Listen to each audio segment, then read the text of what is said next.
que é o Cristo operante.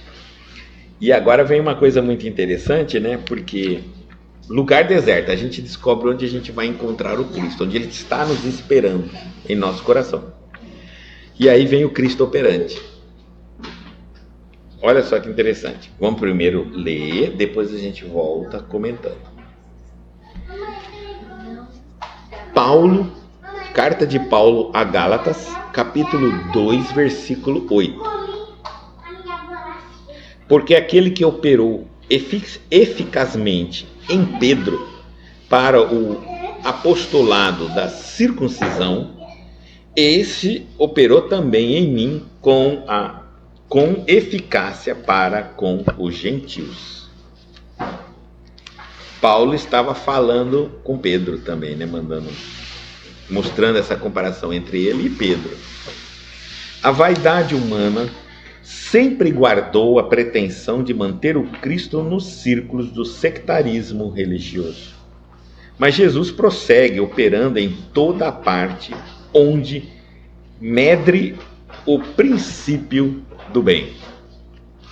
Dentro de todas as linhas de evolução terrestre, entre santuários e academias, movimentam-se os adventícios inquietos, os falsos crentes e os fanáticos infelizes que acendem a fogueira da opinião e sustentam-na. Entre eles, todavia, surgem os homens da fé viva, que se convertem nos sagrados veículos do Cristo operante. Simão Pedro centralizou todos os trabalhos do Evangelho nascente, reajustando as aspirações do povo escolhido. Paulo de Tarso foi poderoso imã para a renovação da gentilidade. Através de ambos, expressava o mesmo mestre, com um só objetivo: o aperfeiçoamento do homem para o reino divino. É tempo de reconhecer-se à luz dessas eternas verdades. Jesus permanece trabalhando e sua bondade infinita se revela em todos os setores em que o amor esteja erguido à conta de supremo ideal. Ninguém se prenda ao domínio das queixas injustas, encarando os discípulos sinceros e devotados por detentores de privilégios divinos. Cada aprendiz se esforce por criar no coração a atmosfera propícia às manifestações do Senhor e de seus emissários. Trabalha, estuda, serve e ajuda sempre, em busca das esferas superiores, e sentirás o Cristo operante ao teu lado nas relações de cada dia. Mandou uma mensagem direta para os cristãos. Então vamos lá. O Cristo operante. Porque aquele que operou eficazmente em Pedro para o apostolado da circuncisão, esse operou também em mim com eficácia para com os gentios. É o mesmo Deus. A vaidade humana sempre guardou a pretensão de manter o Cristo no círculo do sectarismo religioso. É sempre assim. Toda religião começa a criar uma ideia de que o Cristo está ali, naquele círculo daquela religião. O homem também faz isso, ele acredita que o Cristo está numa religião e não está na outra, né? Então, a gente está sempre tentando cercar o Cristo, as verdades do Cristo, dentro da religião que a gente se afeiçoou, que a gente está seguindo. Dizendo muitas vezes que ali está total a verdade, ali está o verdadeiro Cristo e não mais em outros locais. E aí diz, mas Jesus prossegue operando em toda parte onde o medre o princípio do bem, onde acontece, realiza princípios do bem, onde está acontecendo um trabalho do bem, né? Então, se houver uma ação com proposta, com sentido do bem, ali está o Cristo. Dá para entender isso? E hoje nós estamos vivendo uma revolução na internet que estão o chamado espiritismo progressista, eles estão querendo dissociar a figura de Jesus do espiritismo de Kardec. Que absurdo! Se o espiritismo é algo para o bem, para o progresso, para a evolução, se ele medre o princípio do bem, Jesus está ali, quer nós queiramos ou não. Não interessa saber a opinião dessas pessoas que querem dissociar uma coisa da outra.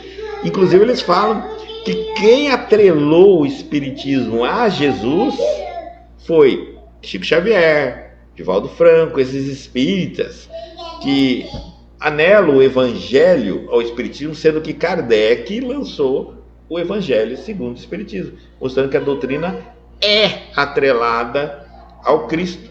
Não tem como não ser todo projeto do bem, todo projeto de evolução, todo projeto que prospera a humanidade tem como diretor Jesus.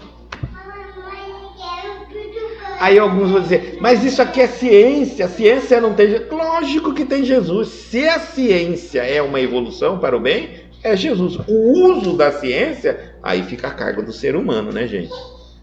Aí não é Jesus que criou a bomba atômica, mas a energia atômica, quando estudamos a energia atômica, quando nós vamos descobrindo, os espíritos superiores também estão ensinando e passando isso ao homem. Quando o homem descobre a cura de uma vacina, de uma doença, não é porque ele é um cientista ateu, ele não tem um contato, uma inspiração divina. Tem, mas é para curar uma doença. Agora, se ele pega aquilo e transforma numa mutação, numa vacina que aplicando num ser humano, num animal, vai provocar uma mutação genética, isso não tem a ver com Jesus. Ciência, tudo que existir no mundo que proporciona o progresso da humanidade está atrelado a Jesus, quer a gente queira ou não. Então essa ideia que nós temos de vamos estudar Kardec, não vamos falar de Jesus, você pode até não querer falar, mas espiritismo sem Jesus não existe. Nenhuma proposta do bem na Terra sem o Cristo não existe. Até seres extraterrestres, se vierem na Terra, fizerem contato conosco, se eles forem para o bem, do bem, eles são coordenados pelo Cristo. Então, aí continuando aqui, dentro de todas as linhas de evolução terrestre, entre santuários e academias, movimentam-se os adventícios inquietos. Adventícios são os forasteiros, compreenderam, né? Aqueles que não são cristãos. Então, eles estão em todos os lugares. Eles são inquietos, os falsos crentes e os fanáticos. Os forasteiros, os falsos crentes, em todos os lugares que você imaginar, eles estão ali. E de todos os níveis que você imaginar. Desde aquele que confessa, tem maior orgulho de dizer eu não acredito em Deus, não acredito em nada, até aqueles que choram dizendo que acreditam em Deus, mas todas as suas ações demonstram que não acreditam em Deus. Então nós temos todos os níveis. Então os adventícios inquietos, né? Os forasteiros, os falsos crentes, os fanáticos infelizes que acendem a fogueira da opinião e sustentam. E aí nós vamos encontrar pessoas, tem até uma senhora, eu não sei o nome dela, ela agora com o espiritismo progressista, parece que até uma universidade foi criada para estudar o espiritismo, mas que não atrelasse a Jesus e que não aceitasse essas visões cristãs de Chico Xavier, de Divaldo Franco e vários outros. Então, eles são os falsos crentes. Ele está falando aqui, e fanáticos infelizes. Eles acendem a fogueira da opinião, começam a opinar, falar, sabe, em nome daquilo que o trabalho, a obra não demonstra. Se Kardec não quisesse atrelar Jesus ao trabalho do espiritismo, eu não teria feito o Evangelho segundo o Espiritismo. Então, se ele fez, está feito, vamos estudar tudo. Qual é o problema? Né? Fogueira da opinião e a sustenta. Aí vão criando, estão criando aí um monte de coisa. E combatem a federação por aceitar essa, eles chamam de contaminação da Igreja Católica. Depende de como você vê, né? Para mim são pessoas infelizes. Para mim são pessoas que ainda estão tentando desvencilhar ciência da religião. Não se essa separação, desvencilhamento, só existe na cabeça do homem. A ciência é direcionada por Deus e pelos espíritos benfeitores. O ser humano não é nada. Nós viemos dos macacos. Tá certo? Então não é nada. Tudo que nós estamos descobrindo com proposta do bem é dado pela espiritualidade superior. Mesmo quando o mal passa os dados para nós, a espiritualidade do bem permitiu para nos provar o que nós vamos fazer com a descoberta que o mal nos proporcionou. Então, que a gente abra bem os olhos, não tem como sair de uma outra. Ah, mas os extraterrestres não seguem Jesus. Talvez não com o nome de Jesus, né? Como a gente segue. Talvez esse Jesus, filho de Maria, tá certo? Talvez esse, digamos assim, exagero nosso. Mas seguem o Espírito do Cristo, que reencarnou como Jesus. Seguem sim, com certeza, orientações e planos, com certeza absoluta. Aí ele diz assim, e aí eles acendem, né? Ele fala assim, acendem a fogueira da opinião. Por que é fogueira da opinião? Porque fogueira não destrói, consome. Opinião geralmente é fogueira. Há pessoas que com as suas opiniões destroem verdades, corrompe verdades, ensinamentos. Incrível, tá? Então nós temos que tomar muito cuidado quando as pessoas muito opinativas, tentando destruir coisas que são milênios de anos. E aí ele diz assim, entre eles, todavia, mas apesar de haver tudo isso, ele está falando, entre eles, todavia, surgem os homens da fé viva, que se convertem nos sagrados veículos do Cristo operante. Ao mesmo tempo, nós ainda temos aqueles da fé viva, que se convertem no sagrado veículo do Cristo operante. Quem são? Chico Xavier. Ele é um veículo através da sagrada mediunidade do Cristo, para trazer para nós a lembrança, as reflexões, o entendimento mais apropriado dos ensinamentos do Cristo em nossa vida moderna. Divaldo Franco e tudo mais. Quer nós queiramos brigar contra isso ou não. Tá? Eu sei que para muitos que já abriram até canais do YouTube, reconhecer isso é perder muitos seguidores. Mas o que nós vamos fazer? Não somos nós o dono do Espiritismo. É assim que querem. Simão Pedro centralizou todos os trabalhos do Evangelho nascente, reajustando as aspirações do povo escolhido. Ele tentou concentrar, né, tudo aquilo que era falado do Cristo, ele estava sempre com Jesus, então ele reuniu tudo do Evangelho que estava nascendo, dos ensinamentos do Cristo, e reajustou. O povo estava esperando alguma coisa com o Evangelho, ele foi fazendo esse ajuste. É ele que foi o responsável por isso, mas não quer dizer que ele criou uma igreja. Essa é uma coisa que ele não fundou a igreja, ele centralizou os ensinamentos do Cristo, procurou pegar todos os ensinamentos e adaptar eles para as aspirações do povo, porque o povo estava esperando uma palavra de consolo. Se esse Cristo foi tão bom, o que ele nos trouxe? É isso que o povo esperava. E Paulo de Tarso? Paulo de Tarso foi poderoso imã para a renovação da gentilidade. Ele atraiu muitos gentios para a fé. Graças a ele. Paulo de Tarso foi o apóstolo que leva o evangelho para além das fronteiras que Pedro não alcançava, não conseguia penetrar. Que os apóstolos, inclusive, não eram bem aceitos, não. Foi Paulo de Tarso, com essa posição dele de ser rejeitado pela sociedade e tudo mais, é que alcançou o coração dos gentios. Havia cidades que os apóstolos não entravam, e ele entrava, ele era respeitado, e as pessoas admiravam ele. Tá?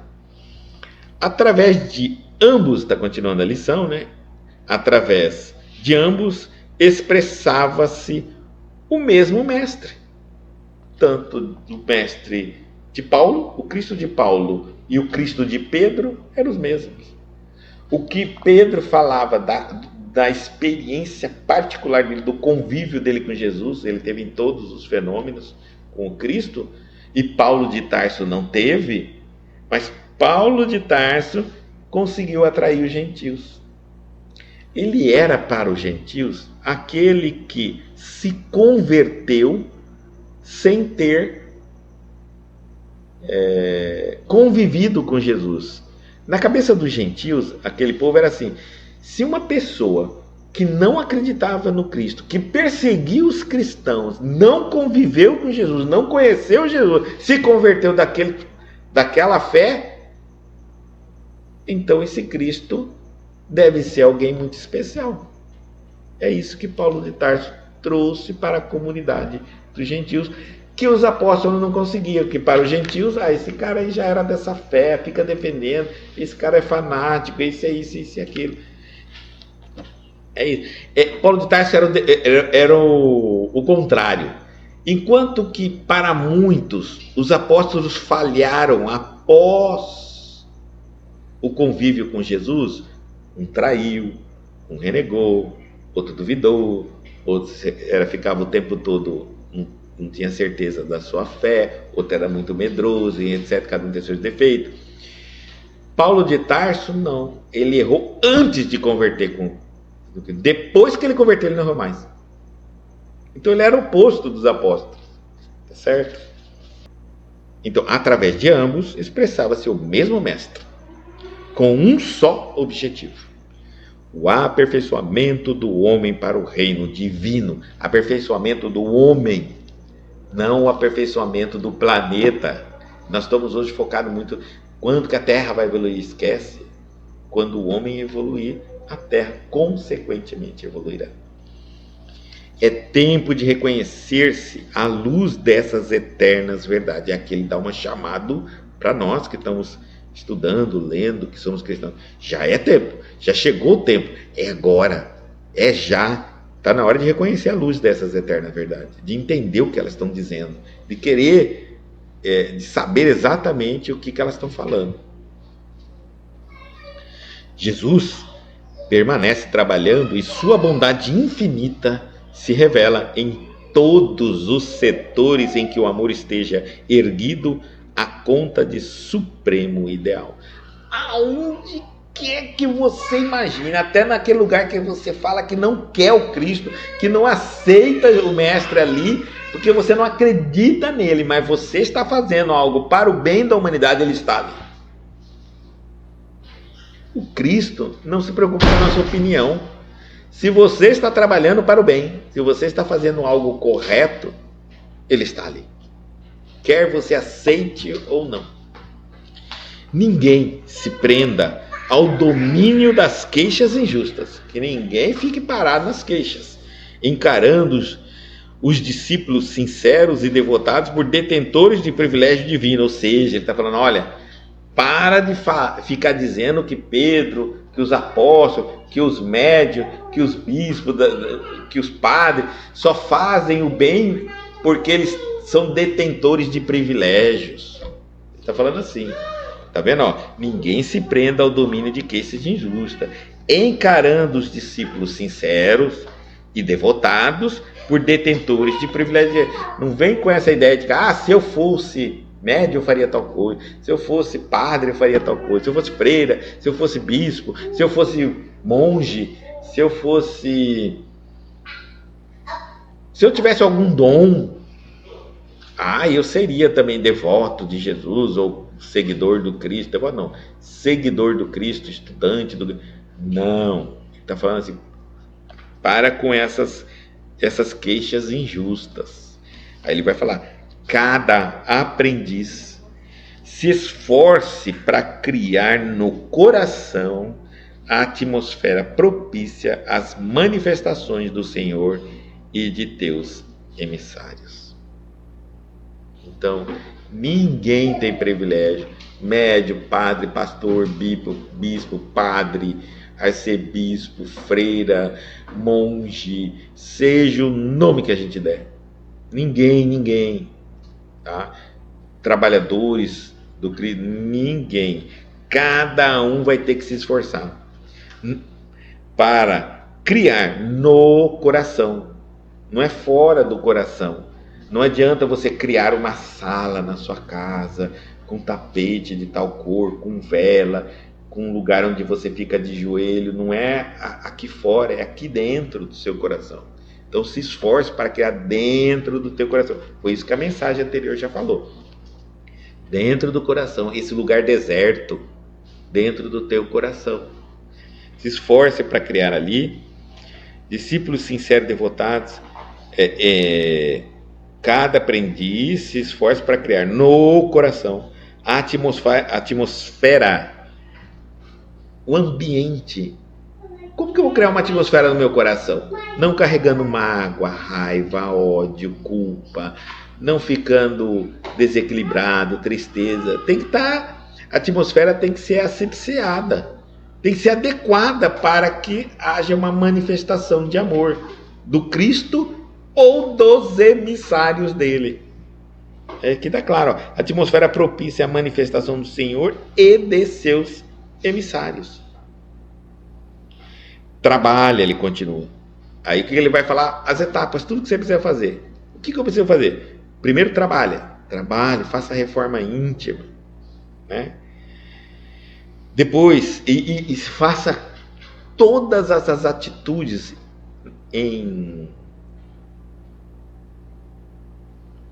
reforma íntima passada. A gente viu que as pequenas atitudes nossas já é caridade. Lembra que nós falamos aqui, por exemplo, a pessoa que, por exemplo, citamos na reforma íntima, que planta um pé de mamão na calçada dela, levada pelo sentimento de que quando aquele mamão estiver ali, as pessoas que vão precisar possam passar ali e colher o mamão. Isso é uma caridade gigante, porque ela não fez para ela, ela fez para os outros. E outra, a planta cresce por obra de Deus, numa terra que é de Deus, não é tua. Entendeu? Você só fez ali, foi plantar e molhar. Quer dizer, até para dar coisa aos outros você pode dar. Olha só, você não vai gastar nada. Então ele está dizendo assim, ó, trabalha. Aí ele fala, estuda para entender por que fazer isso, como fazer a caridade. Serve, ajude alguém, né? Contribua, esteja presente em alguma obra e ajuda sempre. Em busca das esferas superiores, e sentirás o Cristo operante ao teu lado nas relações de cada dia. Em teu lado, nas relações de cada dia. Hoje nós sabemos, como nós falamos do mamão, que a caridade não é só essa que a gente pensa, tem que ter um lugar para ajudar pessoas. Não. O mínimo do teu trabalho, quando você, até inclusive quando você faz para ajudar os seres inferiores, né? Quando você se preocupa, na sua rua está passando muito cachorro, num dia que está muito seco, num dia que está muito quente, um lugarzinho, uma sombrinha, onde você deixa uma latinha de água que não pega sol, vai que um desses viajantes gato cachorro passa por ali, bebe uma água. Se você estiver fazendo isso por amor aos animais, você está fazendo caridade. Então, um ato de bondade seu, tá? Expressando um ato de bondade, transformou um sentimento, um pensamento de bondade. Você fez vibrar no seu coração um sentimento de bondade, de compaixão pelo animal, e acabou de colocar em prática, em ação, os 3 níveis. Foi lá, pegou a água, colocou ali na vasilha e colocou lá num cantinho para ele beber. Pronto. Você viu como que é fácil fazer caridade? É muito fácil. Caridade é todas as ações que você pode fazer onde está o seu alcance, onde você estiver. É como se você fosse uma rede de caridade gigante. Imagine, por exemplo, vamos supor, né? Aqui eu vou colocar um exemplo. Vamos supor que eu seja essa pessoa que o tempo todo estou preocupado com isso. Então eu tenho uma vasilha de água que eu ando comigo. Uma vasilha que eu posso largar. E aí eu vou lá no SESB, olha só. E aí eu chego e vejo que tem muito animal na rua. Não é que tem não. E muito calor, tá onde ele está. Eu pego uma vasilha, encho d'água e deixo lá no SESB. Bom, eu fui ali, quando eu estive ali, a vasilha tinha água. Depois eu fui embora. A semana, talvez nunca mais voltei no SESB. Mas aonde quer que eu vá, eu estou pensando, tomando atitude, participando e contribuindo com o reino desses animais. Se depois isso vai ter continuidade, não é meu papel. Eu não vou ser capaz de estar em todos os lugares. Mas por onde eu andei, por onde eu passei, eu levei a minha mensagem. Eu fiz o que eu pude fazer.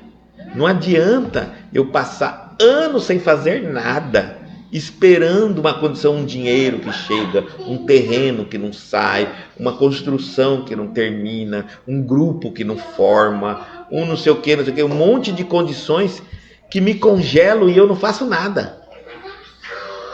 Imagine que passou 10 anos e eu não consegui fazer nada do que eu sonhei e imaginei.